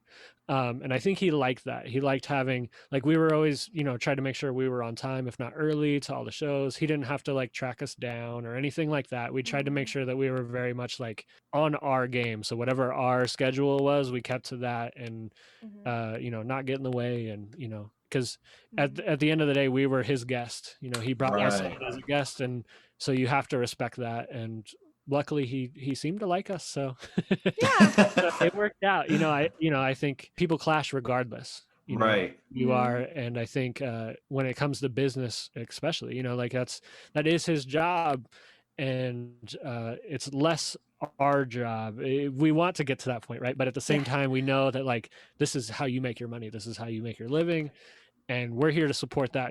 Thank you for bringing us even as far as you did, right? Yeah. And we had a lot of fun. His fan base loved us. That was another thing we weren't sure. It was like, will his fan base, will they not? And they seemed to really vibe with us. Like we were kind of surprised, and definitely in the beginning, it was like, wow, like these people haven't seen anything like this. Yeah. So we're adding something new, and they just are like, yeah, like there's certain genres of music, and I know rap fits into this a lot, where like the fans show up like, I don't care about anything else other than the main act, right? Like they show up and they're like, forget everybody else, you're all garbage, I'm here to see this one specific person. Right. And it didn't feel like that. It was like not at all. People were up out of their chairs and they're up at the stage before we even started playing. You know, That's it was amazing. like, okay, wow, like, you know, I personally, as a fan at a show, I normally don't get up unless I'm really vibing with something. You know, like I'm gonna sit in the back and be like, we'll see what happens, right? Because a lot of openers tend to be pretty bad. You know, especially when you start catching like local openers, and it's like sometimes it's great, but sometimes it's not. It's always gamble. And we were the gamble, right? Like we were the gamble at that show. Like the audience didn't know what to expect. And we won a lot of them over. There wasn't really anything, you know, I think the early South Carolina show was, like I said, was weird. There was a vibe to it, and they still liked us. People loved us for sure. Yeah. But as we got more comfortable with the tour, then it like we opened up more, and then the fans even opened up more for us. And yeah, we made a ton of connections. Like honestly, it was a great tour. Yeah, we had a great time. Yeah. And for us too, we like to be extra prepared. So thus the GoFundMe campaign, because we wanted to make sure on our end we had everything that we needed to do so we can just be self-sufficient and just go from location to location to location and not have Chris be like, where are my openers? Right. So that was, I think that was a relief to him that he didn't have to like track us down or babysit or what have you. And also we're grown ass folks. Like we can't if we need somebody to babysit us, that's a problem. We only messed up on one thing that whole tour. And the car that we rented had a limit to miles before they started charging you extra. Shit. And we almost made it. We just had to pay the extra, but it wasn't a crazy amount. It wasn't first though. They the first time they rang us up, they're like, "Oh, you owe us $5,000 extra." And I was like, no. Like if you do the math again, it was really like 200 extra, 250, something like that. Not crazy. Oh my god. But that was the one thing we messed up on, and that's not even that bad of a mess up, but we learned next time you get those unlimited mile cars, pay extra for unlimited miles. Yeah, because we stopped at Baton Rouge, and I think we had a day or a couple days there. Yeah. And I was like, we should go to New Orleans. And then we're like, oh, but limited mileage. Yeah. Never again. Firing artists that are wanting to go on tour. You go with that unlimited mileage package. Yeah. I don't care how much it costs you, because there's going to be some harebrained idea that you have about going somewhere and having an adventure on a day off. And you're going to wish you got that unlimited mileage package. You're gonna wish, but you didn't. Learn from our misstep, please. The car was amazing though. Oh, it was delightful. Car was amazing. It was like a brand new. It was like a new-ish, as in like within a couple of years. Yeah. It was like a Grand Caravan. Oh dang. With like the button, like you hit the button and it like auto opens all the doors for you. Very nice when you're carrying a bunch of gear and you're just like, boom, button, everything open, and you just walk up to the car and put it in. Yeah, it was nice. That was fun. Like I think for the next few days when we got back, I forgot that's not a function on my car. I was like offended. Oh no. This is not okay. Where is the van? And then I'm like, okay, Shubs, come on. Yeah. We also had free Sirius radio the entire time. Oh, nice. We were supposed to, but it was just active. Yeah, it was fine.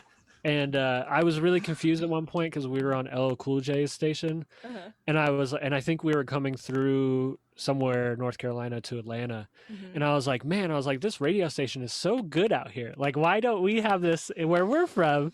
And then I realized that we were using satellite radio, and I was my god. Yes, if I paid for this, I could have this. This is what being rich is like. You just pay my for God. radio.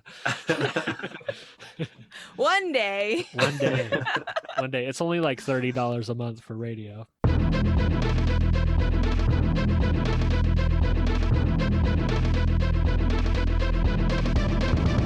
Be me, I'm great like the seven seas. When you don't give a fuck, it's a breeze.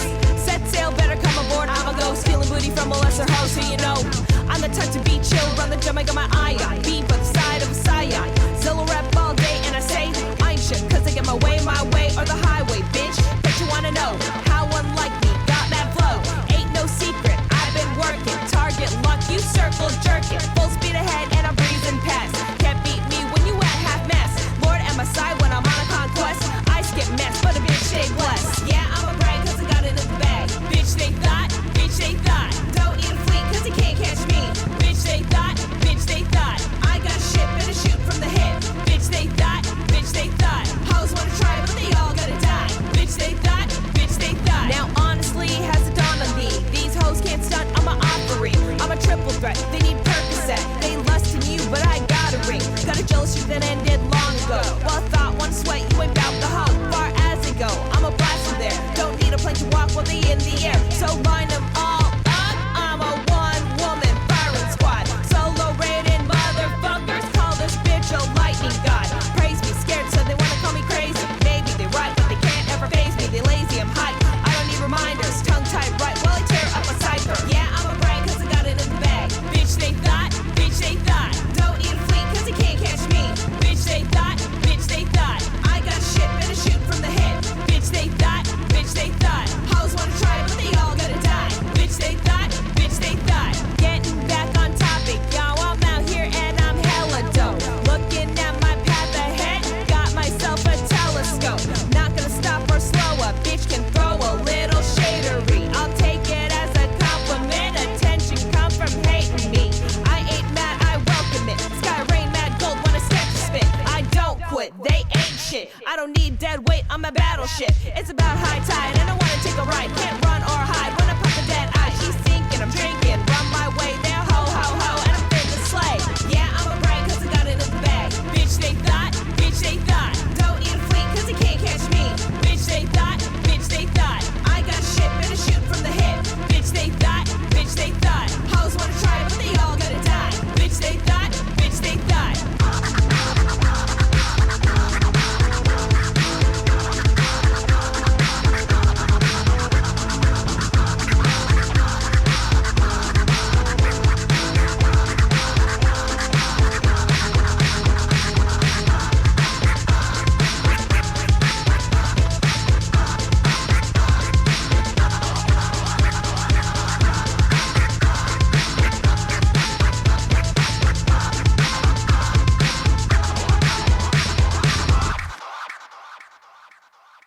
So this one's for Shubzilla. So one of my favorite things to live vicariously through you is like how you troll these like collab bots. Oh my God. It's so funny. Oh my God, they won't leave me alone. And it's so frustrating. Cause I've started DMing these bots or these people, and I'm like, does this strategy work for you? Honest answer. Because I'm gonna guarantee you it's not. It's not working. Do they respond? Some of them do. Yeah. Like I called out, all right, who is it? No, you know what? I'm not gonna give them any press. No. I called out this like hoe-ass company, which will be now for forever and ever called hoe-ass company. So hoe-ass company representative like messaged me on hoe-ass company account A. Mm-hmm.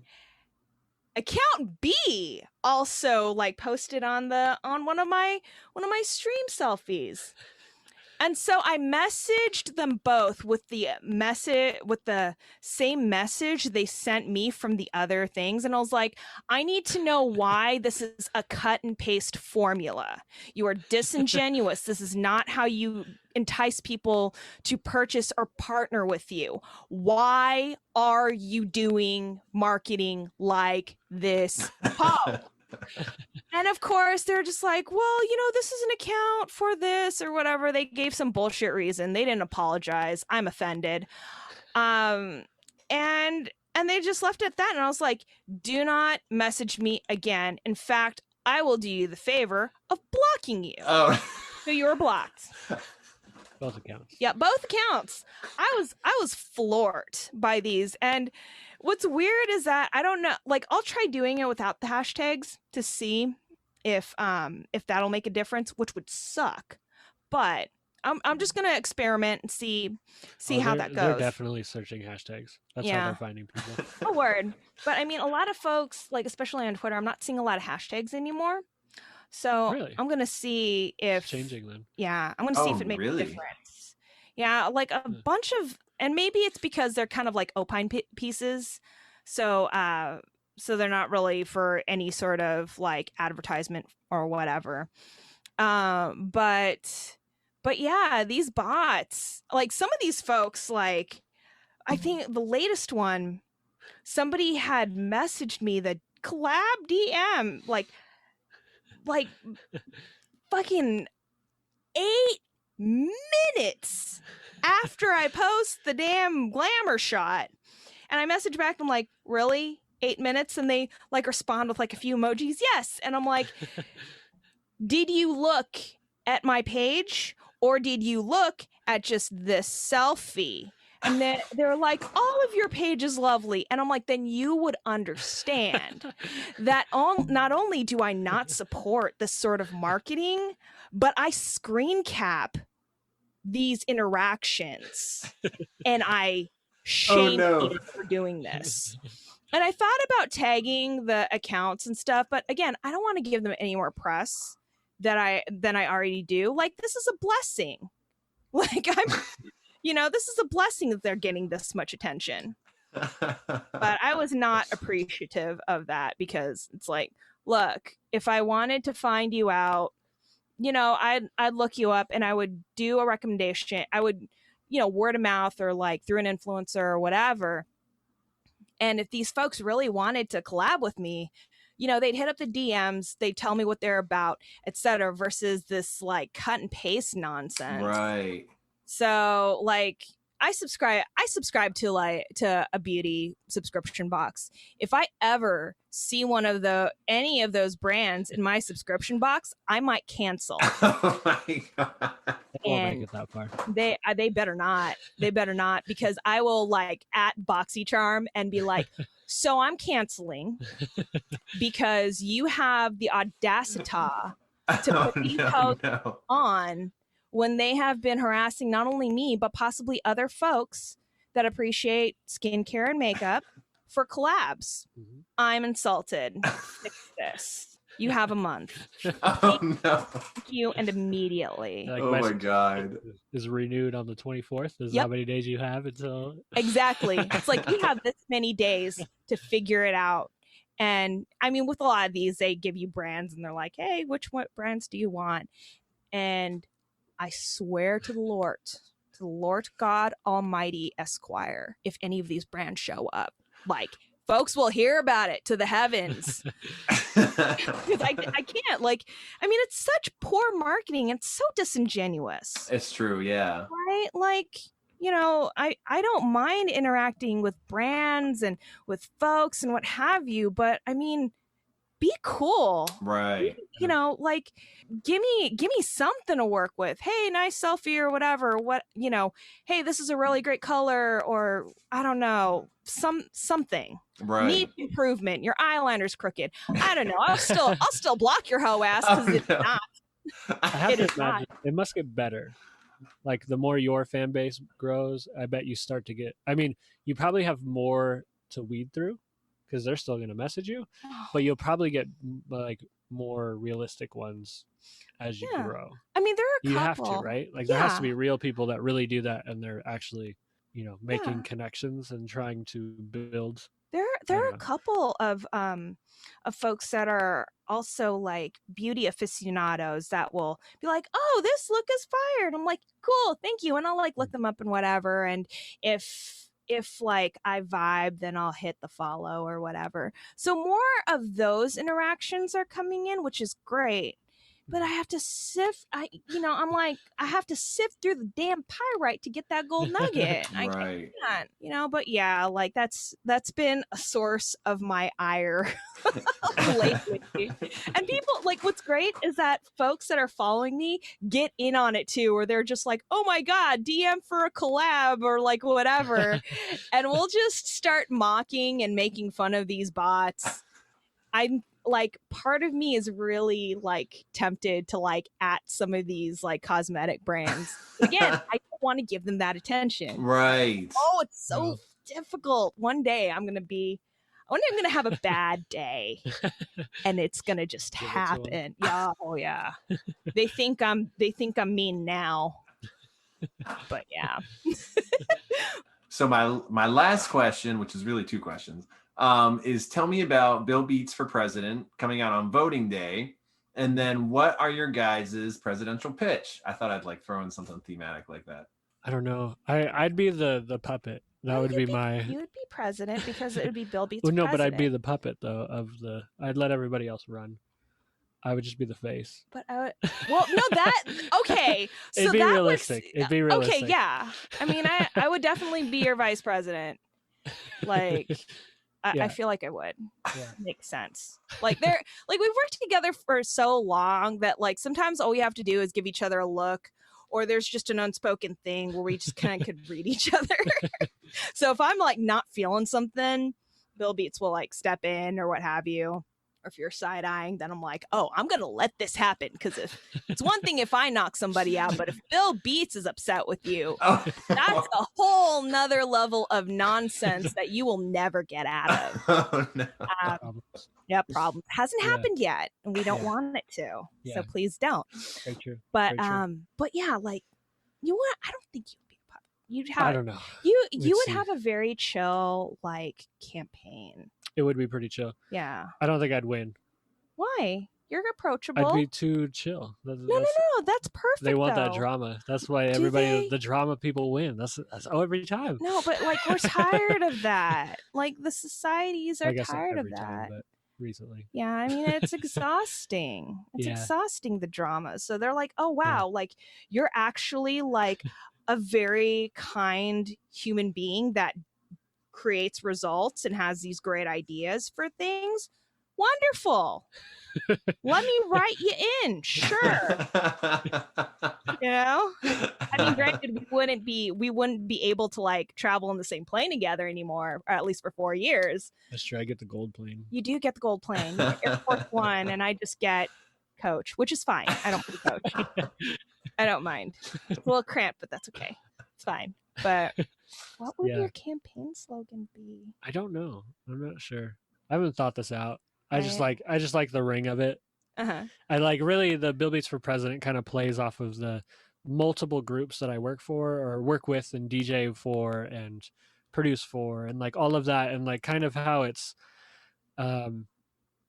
me bringing that all together, right? It's not that I'm not a part of it and not that I don't bring that together in other ways, but this is like me being like, all right, well, I'm going to do a record with all my friends and make this what it is. It started out kind of being all local. It was like, all right, all the local friends will get together and we'll make a record. And then the second one was kind of like, all right, I want to get more like hit all the cities, not all the cities, but around like cities around throughout. So there's people in the top north corner and then the bottom south corner and then all the corners, like hit all the corners. A couple Texas. There's the Texas in there somewhere. Yeah, sure. And the bottom. Q. Yeah, there you go. Yeah, there's Texas. So that was the concept, and then so the third one is really me just being like, how quickly can I put together a record and get away with it? Like that's really like, so I honestly didn't start this record until like the very end of September.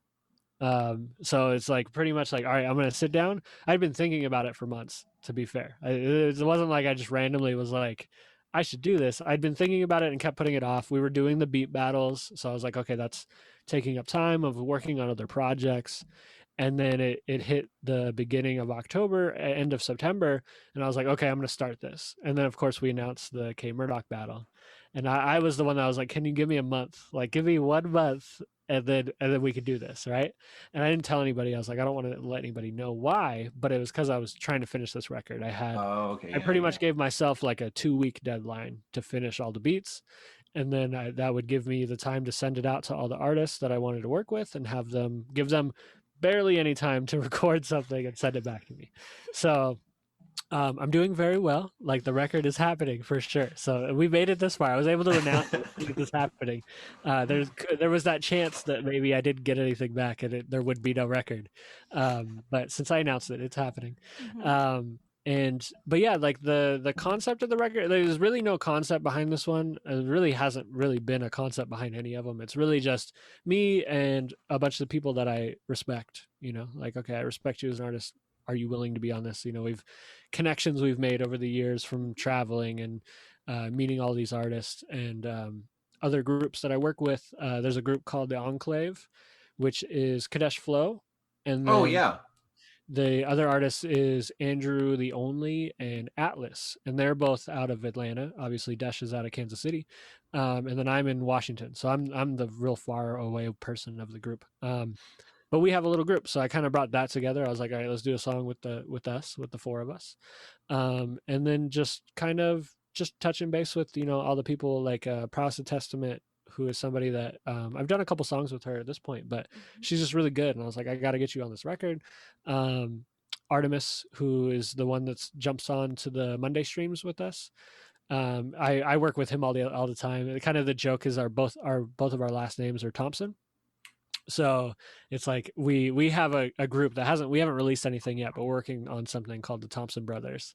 So that's like a fun little record that'll come out. So I always pull him in on anything that I can, for sure. And then a couple other new people, actually, O Super, who was on one of the judges last night, he's on the record. Gross Angel, I don't know if you're familiar with him, but he's from Texas. He's another great one. I believe San Antonio. Yeah. He's a delight. Absolutely, yeah, really good rapper. He was on Mega Ran's top 20 nerd 20, corner, top 50 or Oh, whatever. wow. That caused a stir. It did. My goodness. Gross mentions it in his song, so it's just be aware. But yeah, so it's really just these people that we've met and building that connection. Shubs is on it, spoiler. Oops. Terry Monstrosity, who's on the Friday night, Mayan the Villain, who's also on the Friday night, they're both on it. That's kind of like obviously home base Noir Grime, right? And then the rest is kind of the extended family Noir Grime in a way. But yeah, it was really like, it started out as I was gonna make the beats, and I kept it simple. It's not like I explained this to somebody the other day. It's not like a big production, right? Like sometimes you go in and you're like, I have all these crazy things that are happening, and all these little tricks and techniques. It was more of me being like, I'm going to sit down and make really good beats that don't have a ton of movement, but they're very hip hop, right? Mm-hmm. Like they have a groove to them and a vibe to them. And I sent those out, and a lot of the stuff I got back was very just like bar heavy, like rapper heavy. Like that's my fault for kind of building that, but I'm happy that happened. So it's just like Gross Angel, his song, he just raps the full song start to finish. There's no hook.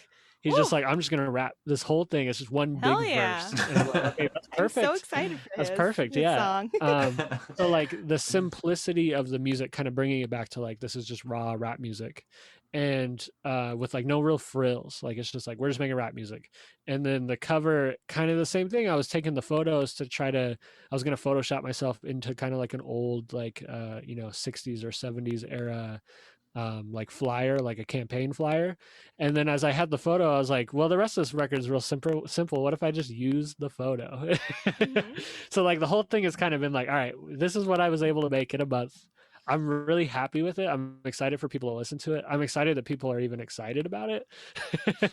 Of course. I have you're really one of the only people that actually knows who's on this record. I haven't announced any of that yet. So, but post it. You're good. Don't worry about it. I'm going to roll out all the names here within the next couple of days. So, I'm excited just to throw something out. And, part of what we do, it's all in-house. So from the production to the mixing to the mastering to the graphic design for the most part. Sometimes we'll reach out and do third party, but for the most part, I'll touch on a lot of it and be like, okay, I'll handle this.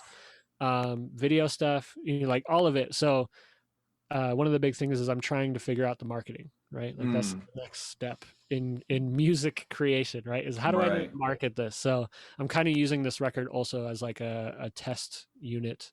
I mean, all of them are really. Every record we release, it's like, well, let's try this marketing and see if this works. So again, that's kind of what this record is like, let me test this marketing strategy, see if I can get people interested in it. Yeah, and then we'll see. I don't know. It could be a flop. No, I'm the only one that's really listened to, so I don't know, right? Yeah, I like it. I've heard a lot of it. I think it's You've heard some chunks of it, for sure. Yeah, I'm excited about. Like, I do love some of the stuff that's come together for it. Everything that I've gotten, like pretty much everything I've gotten back in the order that I've gotten it. It's like I'll get something and I'll put it on, and I'm like, oh, this is the single from the record. Right. The next thing, and I'm like, oh no, this is the single. Oh, this is it.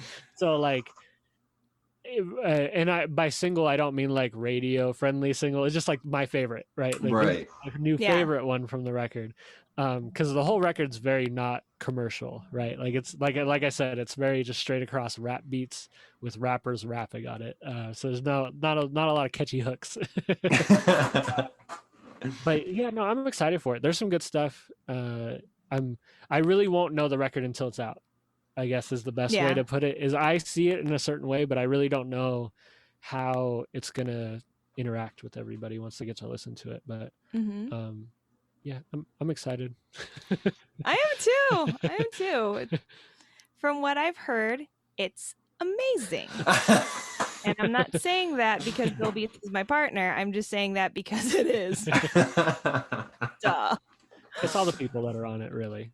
Again, I build the platform. I put the platform together, and then I'm like, all right, please, vocalists, please be you, do your thing. So, but I think that's why it's great, and a lot like same with Volume 2 and Volume 1 is that yes, you are the central piece to this, and you're the foundation, and the beats you create. I think you create them for the artists. And also you allow us vocalists the creative liberty to just go. Yeah. Absolutely. And I think that's what I appreciate about you is that you'll just let us go and do our own damn thing. Like, I need this concept and like 8 bars here of this, and then I need you to rap a triplet here, and then there's and like do a bridge and like all sorts of nonsense. So I do like that. Yeah. It definitely worked out well. There are a couple songs that were real janky by the time I got them. Not for artist's fault, but more just me not giving any direction and having multiple people on the same song. And being like, well, you write something and then you write something and then you write something, right? And like none of it makes sense. And then it becomes my job to make it make sense. Right. And it's kind of fun. Like that was what I was working on yesterday. I was finishing up that record, the Enclave one. Which is a group of people, right? And like we all definitely vibe on a certain, like there's connections that we make regardless without even trying. But it was funny because it was really all over the place, and like even the structure of the beat was all over the place, and I rearranged and made it all work. And again, it's like now I'm like, is that the single of the record now? I don't know. I'm not sure. But yeah, so I'm excited for it. I'm gonna do a 7-inch. I call them plexi singles. They're like little plexi discs that are carved. Cool. So it plays on a turntable like a regular record. So I'm gonna do a run of those. I don't know what songs are gonna be on it yet. I'll make that decision once it's fully packaged and ready to go. But it is up for pre-order. It'll be good. It'll be probably the best song on the record. Yeah. And then what else did I throw in there? I got some window clings and some magnets, like Noir Grime ones. So dang! I want some of those. Yeah, so there'll be a couple prizes within as well. So yeah, I don't know. We'll see. Yeah. Like I said, I could be wrong. It might be the worst record ever, but I'm hoping it'll be good. It'll be fine. Like I think folks will vibe. Yeah. Either way, you'll get a window cling, and I mean that's a win-win. Yeah, I appreciate a great magnet. Yeah, exactly. So that's what I'm in it for. Yeah. Like, good magnet.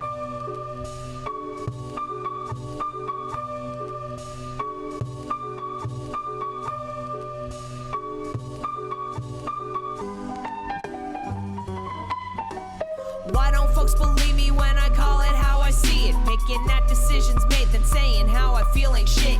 Am I insane? Overthinking every turn like I ain't learned. Say I'm mistaken one more time, I'll see these fuckers burn. Been tried, loved, died, my sister stand next to me. We out here slaying giants while the obsolete be hexing we. Silently or loud, we buy in time, we working day and night. Skirmishes to prep for, cause every day's a fight. Tripping, no, fed up, yes, let me shield them all from the charlatans who forcing into pennies worth. We flush them down the porcelain. Would you take arms if your crew was against the fence? Due to alarms that we ain't making no sense. Hard to turn away from the fray as it's happening. Every hug, dap, and compliment is really maddening. They hit and snooze, say we choose to play the victim constantly. Dudes switching gas lights can get their shit up off of me. Is anybody listening? Am I going insane? I swear what I'm saying's real, but I hear that it ain't. The light keeps flickering, on and off and on. It's right there in front of me. Did I do something wrong? Is anybody listening? Am I going insane? I swear what I'm saying's real, but I hear that it ain't. The light keeps flickering, on and off and on. It's right there in front of me. Did I do something wrong? I can't heal it, hard to deal with shit no matter what I do. Met with the insistent Shubs, this really is on you. You and all your sisters making something that it ain't. We ain't sexist, we love all of you, so what's with the complaint? Fate and gaslight, bitch, all of you are guilty of it. Hoes who wanna punch down, that say they wasn't shoving. You're so vain, you on sight. If you think the song might be about you, chances are you're right. After all, we must work twice as hard to get close to where we belong. Look up the history, son, tell me that I'm wrong. I'm a fan of you and Bill and everything you say, but if I wrote out everything I felt, would you still feel that way? Or will I lose a lot of you for dropping verses?